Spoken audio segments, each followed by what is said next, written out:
So I think it's not all that, however you get into it, whether it's through some instruction, like this is how you hold it, which I never really did officially. I created my own style of playing for the dances just to survive all the hours of playing.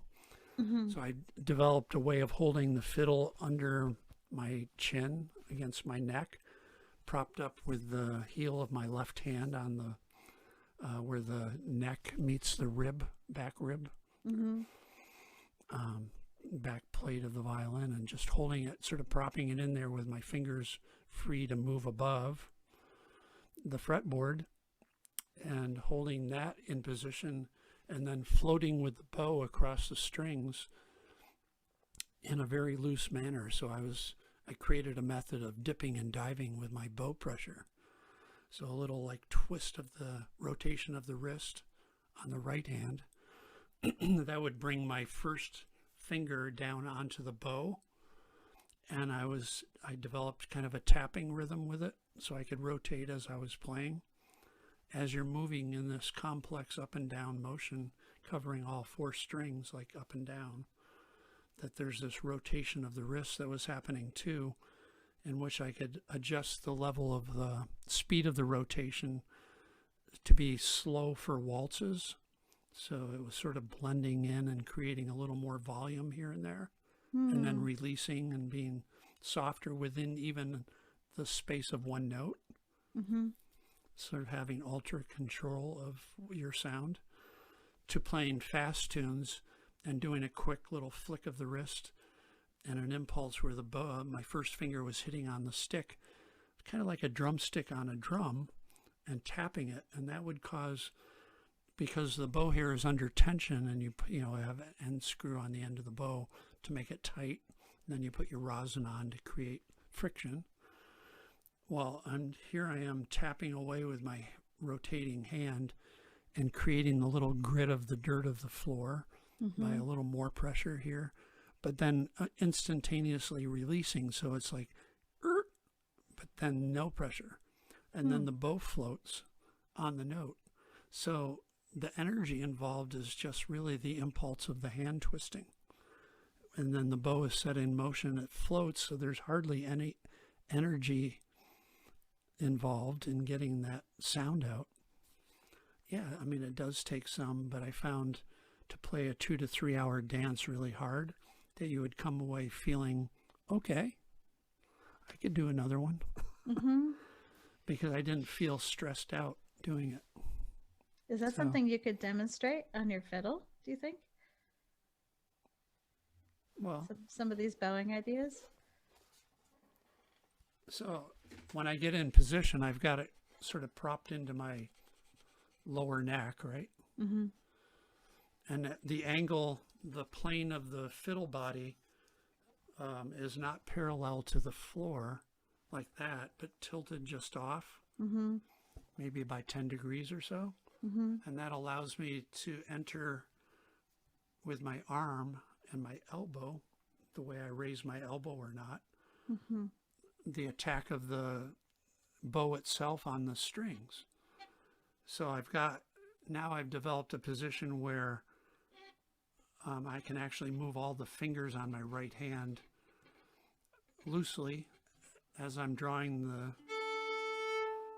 across the A string.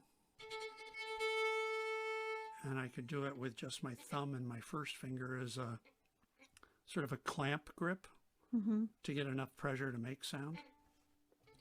Or I've often just put my ring finger back on the back side of it, of the frog. And that helps me control the lateral movement of the bow, like that. So by having it in that position with my middle finger kind of off the stick and not coming into play, and my pinky sort of raised up as if I'm politely having a cup of tea and not putting it down, so it's just up a little, then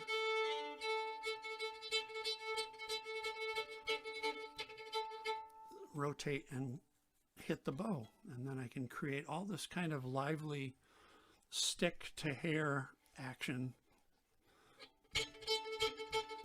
and you can see the bow stick vibrate quite a bit when I do it. And that sound will come out in the notes, like after the note is played, like an A note.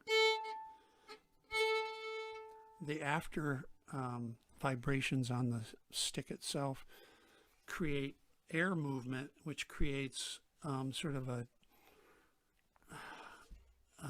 what do I want to say, timbre of sound. So I've had a lot of people just say, well, I heard you on the radio. I heard a fiddle on the radio. I knew immediately it was you, because you can develop a signature sound by creating sound around a given note.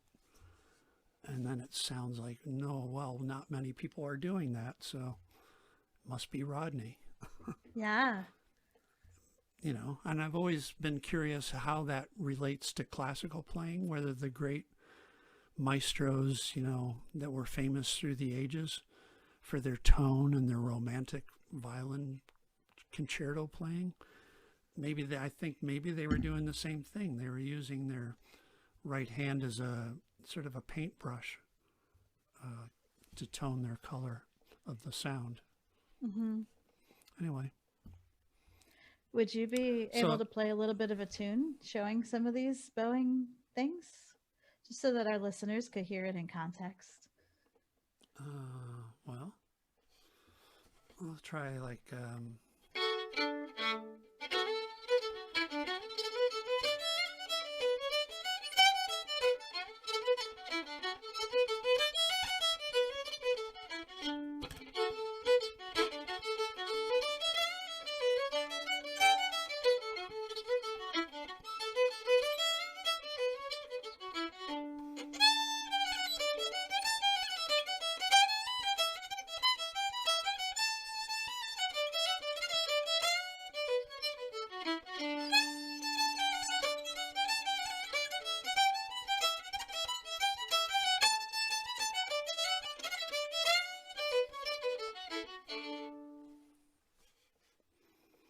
You do this great thing where you kind of slide into your notes, like you just kind of sail into them. Yeah, I think I've always been thinking about what it's like to play an instrument like the violin or fiddle, and being left-handed. So all my coordination really is in my left hand, which is my note hand. Most players are playing right-handed with their coordinated hand on the bow. And I think personally it took me probably a couple of decades to get fluent with my right hand bowing, so that I got rid of the stutter that was inherent in being a little awkward with my right hand.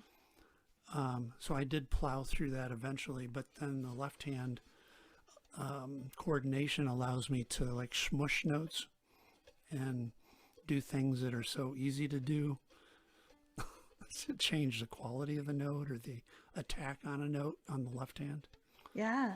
So I think there's a give and take, whether you're right or left. You get an advantage one way or the other that you can even out with years and years of playing. But